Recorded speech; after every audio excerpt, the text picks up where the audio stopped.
quick little tutorial for our Semaphore themed geocache.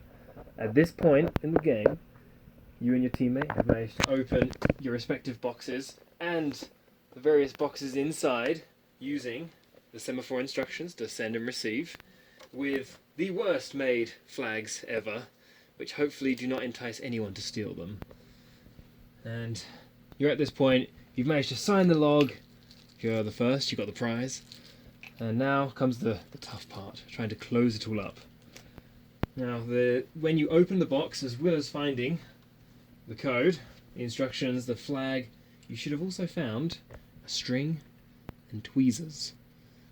I recommend you bring them beforehand, just in case these are gone for whatever reason. These are the things we'll need. Now you'll see each of these. This is the box from the North Tower, so this says North 2 on it, North 3, this is North 4, and inside there will be the combinations for the South Tower. So let's look at number 4 first. Make sure we get the geocache in there nice and tight. Prize is getting in the way.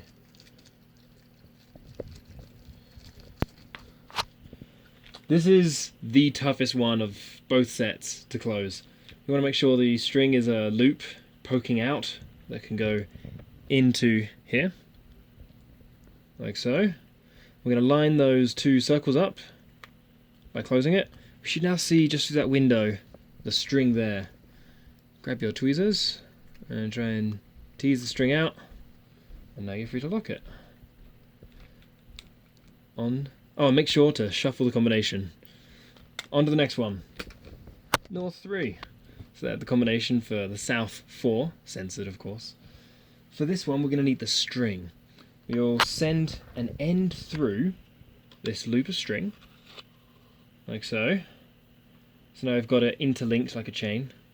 And we'll send the two ends through this large hole at the top. Like so. You can see now as the box closes, you'll hold it. Now when you do so, make sure to have number 4 on the inside. There we go. As we pull this through, we've now got access to that string to lock it up. It has to be tight, otherwise the lock isn't effective. Once again, make sure to shuffle that combination. There's North 3.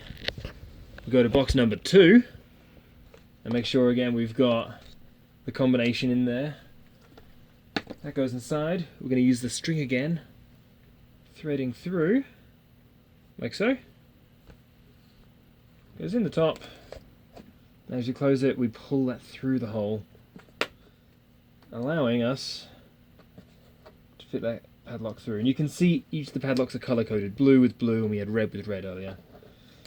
Once again, make sure to shuffle that combination, and then everything goes in the largest box, the box number 2.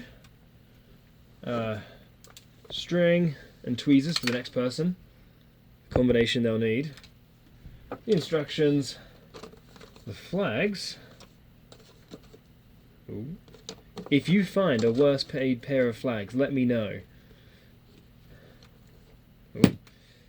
And lastly, we can lock the outside, just to make sure that people who aren't doing this for geocaching, they're just stumbling upon it, don't accidentally solve this. And then you're done.